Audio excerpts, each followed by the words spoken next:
আচ্ছা নিজেরে কি ভাবো কাব্য ভাই? আমার কি মান সম্মানের কোনো মূল্য নাই? তুমি কি শুরু করছো? তুমি কাস্টমে নাকি আমার চান্স দিয়ে খেলো? এগুলো কোন ধরনের? আমারে জোর করে ডাইকা নিয়ে আসে, আমরা ডিসকর্ডে ডাইকা নিয়ে আসে, গেমে আসে কি এই টপিকে কথা বলার জন্য আমরা ডাইকা লইছিস তুই ডিসকর্ডে?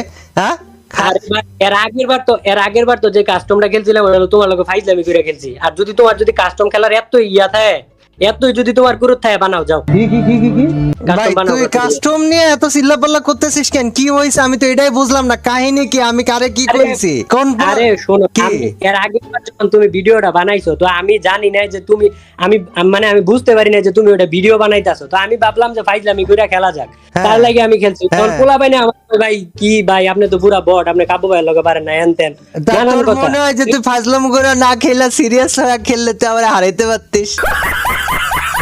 হ্যাঁ তাইলে কি মনে হয়? তো তাই মনে হয় যে তুই আচ্ছা, রুবেল, বানা- তুই প্রো রুবেল নামের আগে প্রো লাগায় তুই সিরিয়াস হয়ে আমার কাস্টমে হারাই দিবি? এতই সোজা?